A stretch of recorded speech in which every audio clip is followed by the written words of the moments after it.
Wow, there's been an outbreak of absolute hysteria in Ireland over the last number of weeks, where these zero COVID idiots are suggesting that Ireland should pursue a strategy of zero COVID. One, it's not possible, and two, it's unsustainable. And three, it is a hysterical overreaction and monomania, ignoring the people who are unemployed, the people who have preventable but untested diseases like heart disease, diabetes, a whole range of issues. They are being ignored for one reason alone. The government and NPHET are obsessed by one thing, which is COVID. Well, let's talk about their strategy. Whatever happened to their cry, flatten the curve? Since then, it give our hospitals an opportunity to make sure they're not overrun. Well, the hospitals were a lot more overrun in January 2020. January 2018, they're also much more overrun with what? Mainly the flu. These people tell us that the flu has completely disappeared in Ireland and there's been not a single case since April.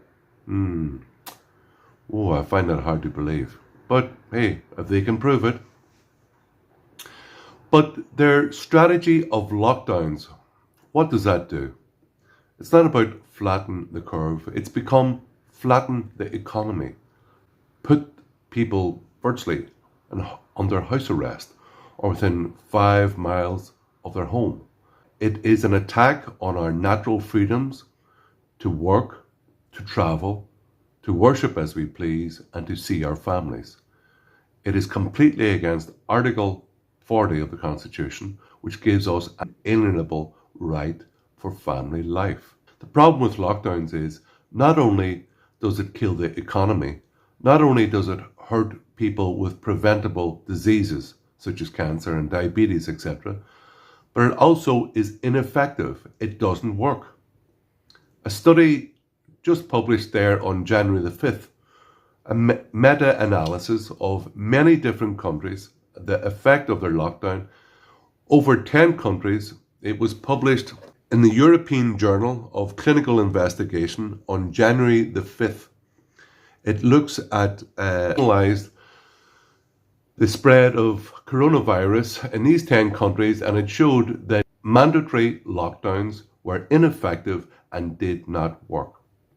Now, the definition of madness is doing the same thing again and again and expecting a different result. We've had lockdowns before. They haven't worked. We've got to come up with a different strategy. The Irish Freedom Party, since before May last year, were calling for the distribution of vitamin D and zinc supplements to help boost the natural immune system of everybody in Ireland. I understand the majority of people in Ireland are naturally deficient in vitamin D. The important one is vitamin D3. Only now has the Irish medical establishment woken up to this fact, and they're now talking at last. So that's good, at least. It's been known for a very long time that both vitamin D and zinc, for over 2 decades, it's been known that they help and boost the immune system.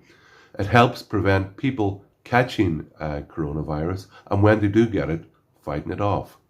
There's been many studies on this in the last number of months, and I'm pleased at last they've started to wake up to this. Overwhelming evidence is that it is beneficial both in terms of preventing people getting COVID and reducing the impact of COVID if they do get it. And moreover, the risk of toxicity is very low, so there's little to lose and a lot to gain. I asked this question of the Department of Health. I received a parliamentary reply saying that they would continue to look at the matter. There is more and more evidence being published in the Lancet, in the British Medical Journal, in reputable scientific journals to suggest that there are benefits to be accrued from this, while people are waiting for a vaccine. In relation to vitamin D supplementation, The jury is still out on that. I know there is some evidence suggesting that it could be beneficial.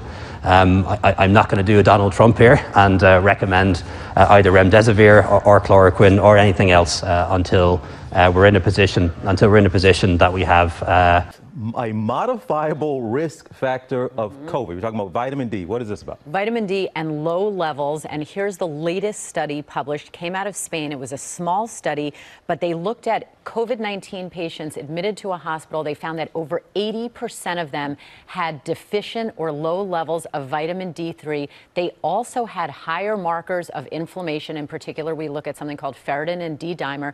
Now, there are two possible mechanisms to explain this when we talk about causation.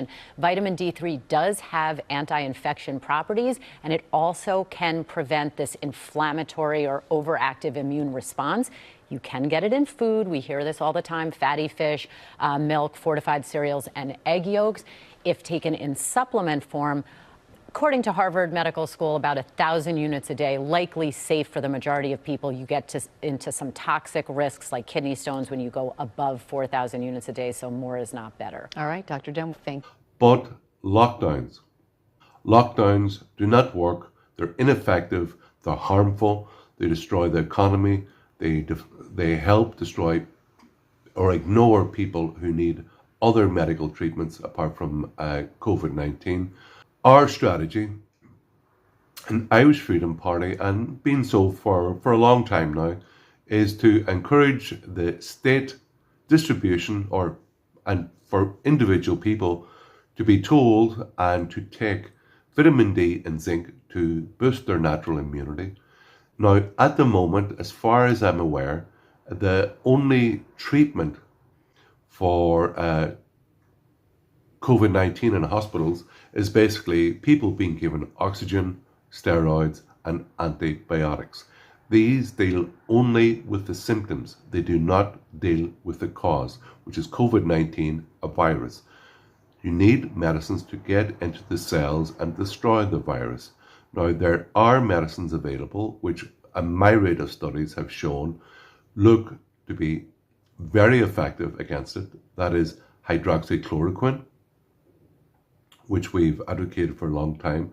And also, there's another drug to be looked at closely, which is ivermectin, which is used extensively. Well, both hydroxychloroquine and ivermectin are used extensively as a prophylactic to prevent people catching it, and also as a treatment. So hydroxychloroquine and ivermectin are used extensively in India, which is a poor country, but which has a much lower rate of COVID-19 than, say, the States or countries in Europe. So we should look at why the Irish Freedom Party has got practical solutions to get us out of this COVID-19 situation. All the government offers is fear, penalties of the law to force people against their will into their houses, to lose their job, to not see their family, to not be able to worship as they please. So this coronavirus strategy of the government is not only against our fundamental human rights, it also doesn't work. So the Irish Freedom Party are offering an alternative strategy to get us out of this situation. My name is Hermann Kelly. I'm president of the Irish Freedom Party.